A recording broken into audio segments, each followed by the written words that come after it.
এবং দূর থেকে যারা আসছেন গণ্যমান্য মুরব্বিয়ানে আযম, বিশেষ করে কলিজা টুকরা যুবক ভাইয়েরা, পর্দা অন্তরালে অবস্থানরত আবিদা সালেহা মা এবং বোনেরা, সর্বপ্রথম আমরা আল্লাহ রাব্বুল আলামিনের আলিশান দরবারে লাখ কোটি শুকরিয়া জ্ঞাপন করতে যাচ্ছি যে মহান মুনিব আমাদের সকলকে সরারপাড় মাদ্রাসার বার্ষিক ওয়াজ মাহফিলে আসার মতো বসার মতো তৌফিক আল্লাহ দান করেছেন।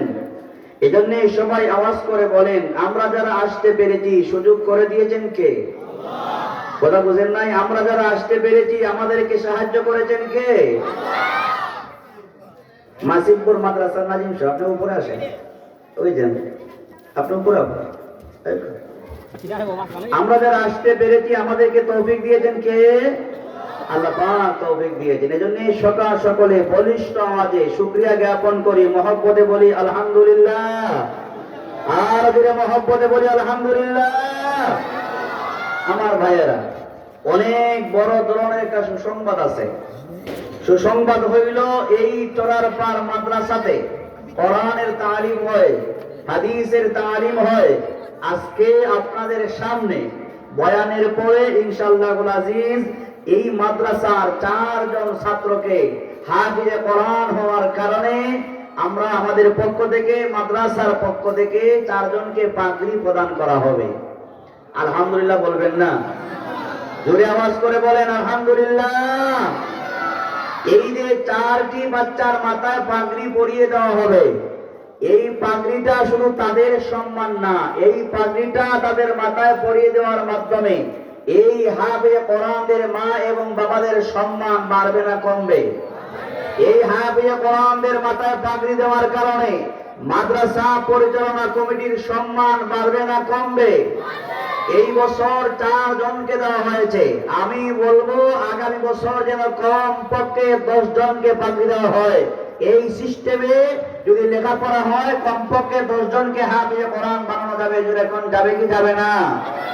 এই 4 জনকে হাফেজ বানানো হয়েছে। এই হাফেজ ছাত্রদের কারণে যারা পড়িয়েছেন, পড়াইছেন, পড়ায়া হাফিজ বানাইছেন, উস্তাদ সাহেবদের মর্যাদা সম্মান দুনিয়া আখিরাতে আছে না নাই? জুড়ে বলেন আছে না নাই? আমাদের দেশে মাঝে মধ্যে বিদেশ যায়, ইন্ডিয়া, কানাডা, লন্ডনে ক্রিকেট খেলে কি খেলে না?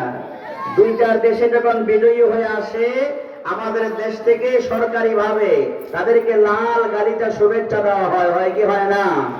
হাফিজে কোরআনদের সম্মান, ক্রিকেট খেলায় যারা বিজয়ী হয় তাদের সম্মান দেশের ভিতরে, কোরআনের হাফেজ যারা হয় শুধু দেশ থেকে দেশান্তরে তাদের সম্মান নয়, কোরআনের হাফেজ যারা হয় তাদের সম্মান মর্যাদা আল্লাহ পাকের আরশ পর্যন্ত জুড়ে কোনটি কিনা? কারণ কোরআনের মর্যাদা আছে না নাই? কোরআনের সম্মান আছে না নাই?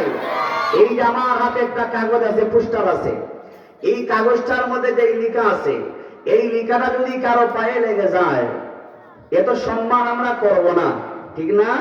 কিন্তু এই কাগজটার মধ্যে যদি আল্লাহর কোরআন লেখা থাকতো, বলেও যদি কারো পায়ের নিচে পড়ে যায়, মানুষ বিন্দু মাত্র দেরি করবে না, সাথে সাথে কোরআনের সেই কাগজটাকে উঠিয়ে বান্দা চুমা দিয়ে আল্লাহ পাকের কাছে সারেন্ডার হয়ে বলবে, পরওয়ারদিগার, ভুল ক্রমে কোরআনের পৃষ্ঠায় পা পড়ে গেছে, ওই পায়ের নিচের কোরআনের কাগজটা উঠিয়ে চুমা দিবে, কপালে লাগাবে, মুখে লাগাবে, আল্লাহ পাকের কাছে অনুতপ্ত হবে।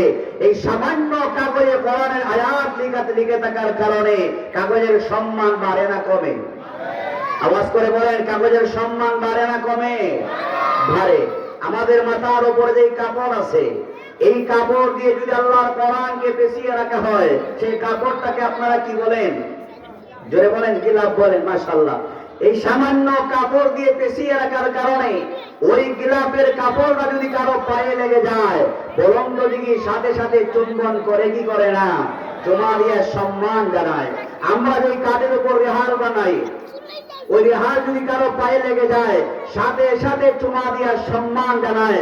আমার ভাইয়ের আওয়াজ করে বলেন, কোরআনের সাথে থাকার কারণে, কোরআনের সাথে সম্পৃক্ত হওয়ার কারণে সামান্য কাগজের দাম যদি বেড়ে যায়, কোরআনের সাথে সম্পৃক্ত থাকার কারণে এই সামান্য কাপড়ের দাম যদি বেড়ে যায়, কোরআনের সাথে সম্পৃক্ত থাকার আমি আপনি যদি কোরআনের সাথে থাকতে পারি